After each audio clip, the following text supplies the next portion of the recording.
আসসালামু আলাইকুম। আশা করি সকলেই ভালো আছেন। সুপ্রিয় চাকরিপ্রত্যাশী ভাই ও বোনেরা, ইসলামী ব্যাংকে নিয়োগ বিজ্ঞপ্তি প্রকাশ করা হয়েছে ট্রেইনি ফিল্ড অ্যাসিস্ট্যান্ট পদে। শুধুমাত্র অনার্স অথবা ডিগ্রি পাস করে কিন্তু আপনারা আবেদন করতে পারবেন। তো একেবারে নতুন একটা নিয়োগ সার্কুলার ২ জানুয়ারি এই সার্কুলারটা প্রকাশ করা হয়েছে। তো সার্কুলারটা আপনারা দেখতে পারেন বিস্তারিত এখান থেকে বেতন, আবেদনের পদ্ধতি কিভাবে কি করতে হবে সকল কিছু আপনি জানতে পারবেন এবং আপনি আবেদন করতে পারবেন কি পারবেন না সকল বিস্তারিত আজকের এই ভিডিওতে থাকছে। পাশাপাশি আপনি কিভাবে আবেদন করবেন চাইলে আপনি আমাদের মাধ্যমে আবেদন করে নিতে পারবেন। সেই হোয়াটসঅ্যাপ নাম্বারটাও কিন্তু আমরা ভিডিও শেষে দেব। এজন্য অবশ্যই ভিডিওটা শেষ পর্যন্ত দেখবেন, তাহলেই ইসলামী ব্যাংকের এই নতুন নিয়োগ সার্কুলারটা সম্পর্কে বিস্তারিত জানতে পারবেন। ইসলামী ব্যাংক বাংলাদেশ নিয়োগ বিজ্ঞপ্তি প্রকাশ করা হয়েছে। একটু আগে রিসেন্টলি একটা নিয়োগ বিজ্ঞপ্তি প্রকাশ করা হয়েছে, যে পদের নাম হচ্ছে ট্রেইনি ফিল্ড অ্যাসিস্ট্যান্ট পদে। ট্রেইনি ফিল্ড অ্যাসিস্ট্যান্ট পদে এই সার্কুলারটা প্রকাশ করা হয়েছে। দক্ষিণ এশিয়ার প্রথম ইসলামী ব্যাংক, শরিয়াহ ভিত্তিক ইসলামী ব্যাংক বাংলাদেশ পিএলসি পল্লী উন্নয়ন প্রকল্পের মাধ্যমে গ্রামীণ জনগোষ্ঠীর অর্থনৈতিক অবস্থা উন্নয়নের লক্ষ্যে কাজ করে যাচ্ছে। আচ্ছা, এই বিষয়গুলো আমাদের দেখার দরকার নাই। শুধু আমরা এখান থেকে দেখব যে বিষয়গুলো শিক্ষাগত যোগ্যতা। তো আপনি আবেদন করতে যে শিক্ষাগত যোগ্যতার প্রয়োজন সেটা হচ্ছে অনার্স অথবা ডিগ্রি পাস অথবা মাদ্রাসা থেকে যারা ফাজিল পাস তারা কিন্তু আবেদন করতে পারবে। অর্থাৎ সমমান হইলেই কিন্তু আপনি আবেদন করতে পারবেন। ঠিক আছে? অনার্স, ডিগ্রি, ফাজিল যে কোনো শিক্ষাগত যোগ্য যেখান থেকে আপনি পড়েন আপনি কিন্তু আবেদন করতে পারবেন। বয়স যেটা ৩০ ডিসেম্বর ২০২৫ তারিখ হইতে ২১ বছর অনূর্ধ্ব ৩২ বছর, অর্থাৎ ২১ থেকে ৩২ বছরের মধ্যে আপনার বয়সটা থাকতে হবে। তাহলে কিন্তু আপনি এই সার্কুলারে অ্যাপ্লিকেশন করতে পারবেন। বয়স নিশ্চিত করার জন্য কোনো এসএসসি বয়স নিশ্চিত করার জন্য এসএসসি বা সমমান সার্টিফিকেটে উল্লেখিত জন্ম তারিখ বিবেচনা করা হবে। এক্ষেত্রে কোনো হলফনামা গ্রহণ করা হবে না। অর্থাৎ আপনার এসএসসি যে সার্টিফিকেট আছে, এইচএসসি হোক, অনার্স ডিগ্রি হোক, ওই সার্টিফিকেটে যে বয়সটা দেওয়া আছে ওইটাই কিন্তু আপনার বয়স ধরা হবে। আপনার এনআইডি কার্ড বা জন্ম নিবন্ধন এগুলো কিন্তু দেখা হবে না। তো এইখানকার বয়স অনুযায়ী ২১ থেকে ৩২ বছরের মধ্যে হয়ে থাকলে আপনি আবেদন করতে পারবেন। বেতন কত দেওয়া হবে? তো এই বিষয়টা যদি আপনারা বলে থাকেন, তো আপনারা জানেন ইসলামী ব্যাংকের প্রতিটা পদ আছে। বাংলাদেশের ইসলামী ব্যাংকের যতগুলো শাখার যত পদ আছে, সকল পদের জন্য কিন্তু একটা নির্দিষ্ট বেতন ফিক্সড ধরা আছে। তো এই ট্রেইনি অ্যাসিস্ট্যান্ট ফিল্ড পদে, ট্রেইনি ফিল্ড অ্যাসিস্ট্যান্ট পদে যে বেতন কাঠামো, সেই বেতন অনুযায়ী আপনাকে বেতন দেওয়া হবে। তো যদি আমরা বলি কিরকম হতে পারে, তো এটা বেতন আপনার ২৬,০০০ থেকে ৩০,০০০ এর মধ্যে হয়ে থাকবে। শিক্ষানিবাসকাল। তো শিক্ষানিবাসকালে কি বিষয় সেটা আমরা দেখব। শিক্ষানিবাসকাল ৬ মাস মেয়াদী হবে।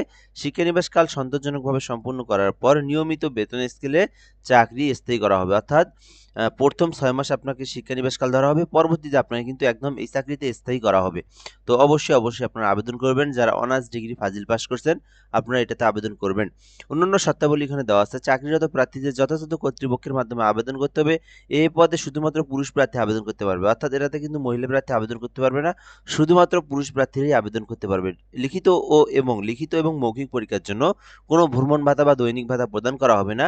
নিয়োগ পরীক্ষার সকল পর্যায়ে একই ধরনের স্বাক্ষর ও ছবি প্রদান করতে হবে। সম্পূর্ণ ভুল তথ্য সম্বলিত আবেদনপত্র বাতিল হবে। তো আবেদনটাই কিন্তু মেইন ইম্পর্টেন্ট একটা বিষয়।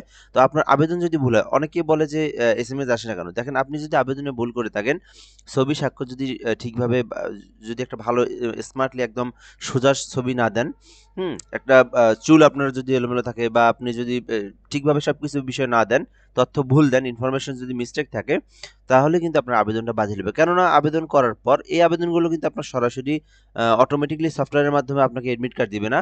আবেদনগুলো তারা একবার দেখে নেয়। ঠিক আছে? আপনার সকল আবেদনগুলো একবার চেকিং হয়। চেকিং হয়ে যে আবেদনগুলোর মধ্যে ত্রুটি ধরা পড়ে সেই আবেদনগুলোকে তারা ক্যানসেল করে দেয়। বাকি ফ্রেশ আবেদনগুলোকে তারা সিলেক্টেড করে এডমিট কার্ডের জন্য এসএমএস পাঠায়।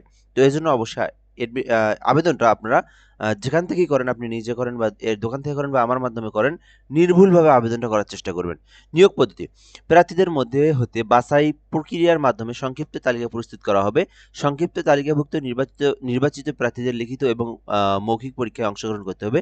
নিয়োগ সংক্রান্ত যে কোনো বিষয়ে কর্তৃপক্ষের সিদ্ধান্তই চূড়ান্ত বলে গণ্য হবে। কর্তৃপক্ষ যে কোনো কারণ দর্শানো ব্যতিরেকে যে কোনো আবেদন গ্রহণ বাতিল করার অধিকার সংরক্ষণ করেন।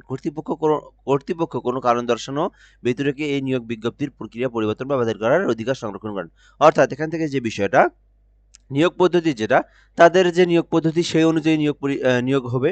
পাশাপাশি লিখিত মৌখিক পরীক্ষা হবে এবং কোনো প্রকার টিএডিএ দেওয়া হবে না যাওয়া আসার জন্য। পাশাপাশি এখান থেকে তারা যে বিষয়টা বলবে বা তাদের যে নিয়োগ বিজ্ঞপ্তির যে নিয়ম কাঠামো সেটাই কিন্তু হবে, এবং তারা চাইলে যে কোনো কিছু করার অধিকার, তারা নিয়োগ পরিবর্তন করতে পারে, বাতিলও করতে পারে, পদসংখ্যা কম বেশি সকল কিছু তাদের হাতে সংরক্ষণ করে থাকেন। এই বিষয়গুলো এখানে বলে দেওয়া আছে।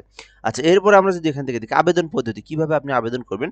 আবেদনটা করার জন্য অবশ্যই এখান থেকে careerislamic.bank.bd.com এই ওয়েবসাইটের মাধ্যমে আবেদন করতে হবে, অথবা আপনি চাইলে আমার মাধ্যমে আবেদন করে নিতে পারবেন। সেই হোয়াটসঅ্যাপ নাম্বারটা আমি দিয়ে দিলাম। আপনারা আমার এই হোয়াটসঅ্যাপ নাম্বারে শুধুমাত্র এসএমএস করবেন, এবং আপনার যে ইনফরমেশনগুলো প্রয়োজন এগুলো আপনি দিবেন, এবং আমি আপনাকে আবেদন করে অ্যাপ্লিকেশন কপি এবং সঙ্গে সঙ্গে কিন্তু এসএমএসটা আপনি পেয়ে যাবেন। তো আপনি কিন্তু আমাদের মাধ্যমে একদম নির্ভুলভাবে ঘরে বসে থেকে আবেদনটা করে নিতে পারেন।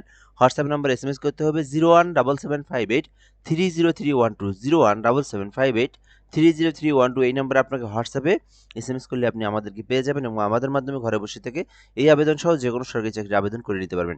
আচ্ছা, এরপরে যদি আমরা এখান থেকে দেখি, নিজে আবেদন করতে চাইলে আপনারা জেপিজি আকারের একটা স্বাক্ষর এবং একটা ছবির প্রয়োজন হবে, যেটা আপনার 100 কেবির মধ্যে স্বাক্ষরটা থাকতে হবে, ছবিটা থাকতে হবে, এবং স্বাক্ষরটা কিন্তু মিনিমাম অবশ্যই আপনার মিনিমাম 50 কেবির নিচে থাকতে হবে।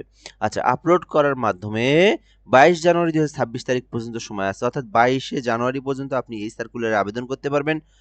এখানে কিন্তু আবেদনটা অবশ্যই অনলাইনের মাধ্যমে করতে হবে, কোনো প্রকার ডাকযোগে সরাসরি কুরিয়ার কোনোভাবেই পাঠানো যাবে না। অবশ্যই আপনারা অনলাইনের মাধ্যমে এই আবেদনটা করতে হবে। আবেদনের সর্বশেষ তারিখ 22 জানুয়ারি 2026, এর মধ্যে আবেদন করতে হবে। সো এরপর এখানে দেওয়া আছে নিয়োগপ্রাপ্ত প্রার্থীকে অবশ্যই মোটরসাইকেল অথবা সাইকেল যে কোনো একটা চালানোর পারদর্শী হতে হবে, এবং তারা চাইলে যে কোনো জায়গায় আপনাকে সিলেক্টেড করতে পারে। আপনাকে চাইলে নিজের জেলাতেও দিতে পারে, এবং আশেপাশের কোনো একটা জেলাতেও দিতে পারে, অথবা আপনার বিভাগের মধ্যেও যে কোনো একটা জেলাতে দিতে পারে। এটা কোথায় দিবে সেটা একান্তই তাদের ব্যক্তিগত বিষয়। তো এটাই ছিল মূলত এই সার্কুলারের বিস্তারিত আলোচনা। তো যারা আবেদন করবেন 20শে জানুয়ারি পর্যন্ত সময় আছে, বিশাল বড় পদসংখ্যা। দেখেন, ইসলামী ব্যাংকে কিন্তু এখন যে নিয়োগগুলো প্রকাশ করতেছে সবগুলো কিন্তু পদসংখ্যা অনেক। তো আমি মনে করি এটাতে 6 থেকে 700 জন নেওয়ার সম্ভাবনা রয়েছে। তো অবশ্যই আপনারা অনার্স ডিগ্রি ফাজিল পাস যারা আছেন অবশ্যই এই সার্কুলারে আপনারা আবেদন করবেন।